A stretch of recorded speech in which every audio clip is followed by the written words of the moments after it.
بسم الله الرحمن الرحيم الحمد لله رب العالمين الصلاة والسلام على رسول الله صلى الله عليه وعلى آله وصحبه وسلم تسليما كثيرا أما بعد கண்ணியத்துக்குரிய சகோதரர்களே பெரியார்களே, ஜும்மா தொழுகையோடு சம்பந்தப்பட்ட ஒரு தலைப்பாக அத்தக்லீலு ஃபி தர்கில் ஜும்ஆ, ஜும்மா தொழுகையை கைவிடுவதற்கு வந்துள்ள கண்டனம் சம்பந்தமாக அன் அப்துல்லாஹ் இப்னு உமர வ அபீ ஹுரைரா ரலியல்லாஹு தஆலா அன்ஹும் அன்னஹுமா சமிஅ ரசூலல்லாஹி ஸல்லல்லாஹு அலைஹி வஸல்லம் யகூல் அலா அவாதி மின்பரிஹி ينتهين أقوام عن ودعهم الجمعات أو ليختمن الله على قلوبهم ثم لكونن من الغافلين رواه مسلم 1569 ஹதீஸ். கண்ணியத்துக்குரிய சகோதரர்களே, ஜும்ஆ தொழுகை என்பது ஜும்ஆ தொழுகை நேரத்திலே நிறைவேற்றப்படுகின்ற தொழுகைக்குத்தான் ஸலாத்துல் ஜும்ஆன்னு சொல்லப்படுகிறது. இந்த வெள்ளிக்கிழமை தினத்திற்கு யோமு ஜும்ஆத்தின், ஜும்ஆ தினம் என்று பெயர் வைக்கப்பட்ட காரணம், அந்த தொழுகையின் மீது அதிலே மக்கள் ஒன்று செய்வதற்காக வேண்டி அந்த தினத்திலே பல அத்தாட்சிகள் இருக்கின்றன. வேறு தினங்களில் இல்லாத சில அத்தாட்சிகள் இந்த வெள்ளிக்கிழமையில் இருக்கின்றன. அந்த வெள்ளிக்கிழமையிலே தான் குலிக் ஆதம் அலைஹிஸ்ஸலாம் அவர்கள் படைக்கப்பட்டார்கள். வஃபீஹி உதுகிலுல் ஜன்னத, அதிலே தான் அவர்கள் சொர்க்கத்திலே நுழைக்கப்பட்டார்கள். ஒஹுர்ஜ மின்ஹா, அதே தினத்திலே தான் அவர்கள் அங்கிருந்து வெளியேற்றப்பட்டார்கள். அந்த தினத்திலே தான் கியாம நாளும் உண்டாகும் என்ற செய்தி ஹதீஸுகளிலே பரவலாக சொல்லப்பட்டிருக்கிறது. கண்ணியத்துக்குரிய சகோதரர்களே, இதனால்தான் இந்த நாளைக்கு சும்மிய யோமுல் ஜும்ஆ, ஜும்ஆ தினம் என்று பெயர் வைக்கப்பட்டுள்ளது. அல் குர்ஆனிலே இந்த யோமுல் ஜும்ஆ என்ற பெயர் கூறப்பட்டிருக்கிறது. அல்லாஹு ஜல்ல ஷானுஹு வ தஆலா பின்வரும் ஆயத்திலே கூறுகின்ற பொழுது, யா அய்யுஹல்லதீன ஆமனூ இதா நூதிய லிஸ்ஸலாத்தி மின் யௌமில் ஜும்ஆத்தி ஃபஸ்அவ் இலா திக்ரில்லாஹ், விசுவாசிகளே, ஈமான்தாரிகளே, வெள்ளிக்கிழமை தொழுகைக்காக நீங்கள் அழைக்கப்பட்டால் என்ற யோமுல் ஜும்ஆ என்று பெயரை கூறி அல்லாஹு தஆலா அழைத்திருக்கின்றான். அதே போல வெள்ளிக்கிழமை அல்லாத வேறு பெயர்கள், வாராந்த பெயர்கள் ஏதாவது கூறப்பட்டிருக்கின்றன கேட்டால் ஆம், அது யோமு சபுத், சனிக்கிழமையும் கூறப்பட்டிருக்கிறது. அது வேறொரு கண்ணோட்டத்திலே எச்சரிக்கை செய்யும் தோரணையிலே அது கூறப்பட்டிருக்கிறது. அதே போல ஹஜ்ஜுல் அக்பர் என்ற பெயரும் சொல்லப்பட்டிருக்கிறது. அது யோமுல் ஈத், பெருநாள் தினமாயிருக்கும். இப்படி வேறு பல பெயர்களும் கூறப்பட்டிருக்கின்றன. கண்ணியத்துக்குரிய சகோதரர்களே, தலைப்போடு சம்பந்தப்படக்கூடிய ஹதீஸை நான் ஆரம்பத்திலே உங்களுக்கு நான் ஓதி காண்பித்தேன்.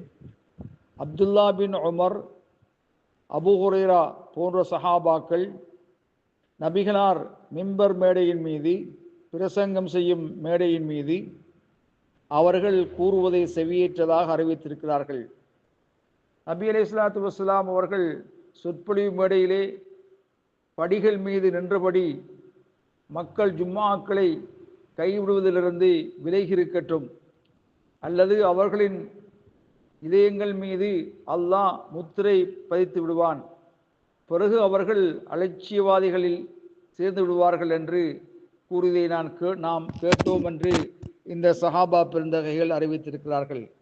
கண்ணியத்துக்குரிய சகோதரர்களே, இங்கு நபி அலைஹிஸ்ஸலாத்து வஸ்ஸலாம் அவர்கள் மிம்பர் மேடையின் மீது நின்று அவர்கள் குத்துபா பிரசங்கம் செய்தார்கள். மிம்பர் என்பது அல் மகான் அல் முர்தஃபி, அது உயர்ந்த ஒரு இடத்துக்குத்தான் மிம்பர் என்று சொல்லப்படும். நபி அலைஹிஸ்ஸலாத்து வஸ்ஸலாம் அவர்களுடைய மிம்பர் மூங்கில் மரத்தினால் செய்யப்பட்ட ஒரு மிம்பராக அமைந்திருந்தது. அன்சாரி பெண்களுக்குரிய ஒரு அடிமை அதை செய்ததாக சொல்லப்படுகிறது.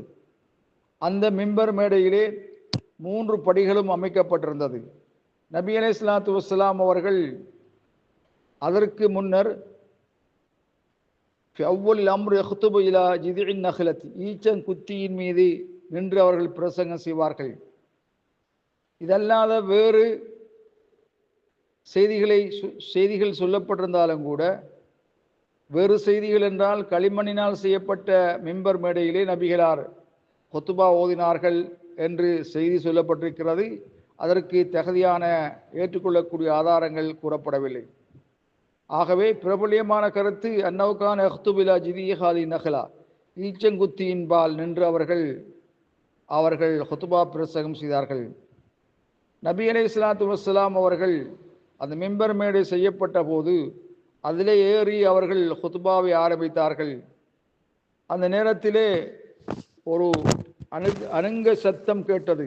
அதாவது 10 மாதம் சிசுவிலே குழந்தை ஒட்டக குட்டிகளை 10 மாதங்கள் நிரம்பிய 10 மாதங்களிலே கருவுற்றிருக்கின்ற ஒரு ஒட்டகையின் சத்தத்தை அணுங்களை போன்று அந்த ஈச்சங்குத்தியிலிருந்து சத்தம் ஒன்று வெளியானது. நபி அலைஹிஸ்ஸலாத்து வஸ்ஸலாம் அவர்கள் மெம்பரிலிருந்து இறங்கியதும் அதை அமைதிப்படுத்தினார்கள். அது அமர்ந்தது.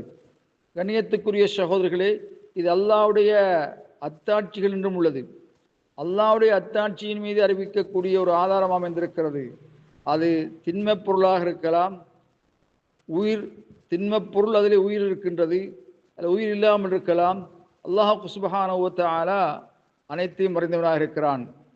உஹது போர்க்களத்திலே உஹது மலை, கற்பாறை, நபி அலைஹிஸ்ஸலாத்து வஸ்ஸலாம் அவர்கள் அதை சொன்னார்கள், யுஹிப்புனா வ நுஹிப்புஹு, உஹது மலை எங்களை விரும்புகிறது, நாம் அதை விரும்புகிறோம் என்று சொன்னார்கள்.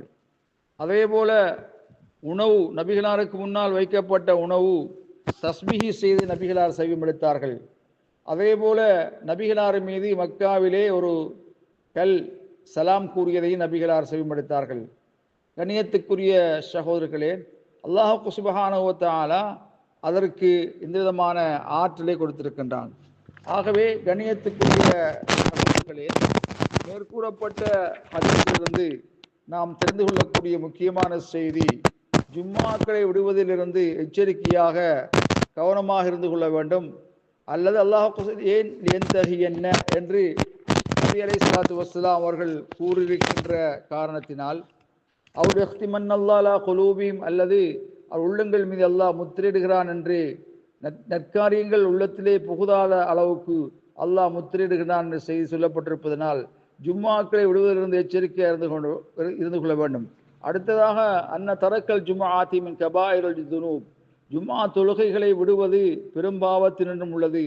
கடுமையான எச்சரிக்கைகள் வந்திருக்கின்றன. குல்லு தம்பின் ஃபீஹி வயீத், எந்தெந்த பாவங்களிலே எச்சரிக்கைகள் வந்திருக்கின்றனவோ அது பெரும்பாவங்களாக கருதப்படுகிறது.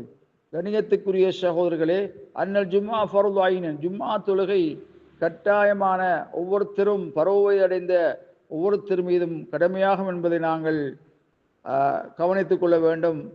மேலும் மஷ்ரூயத்துல் ஹுத்பா அல் மிம்பர், மிம்பரின் மீது ஹுத்பா ஓதுவது மார்க்கமாக்கப்பட்டிருக்கிறது.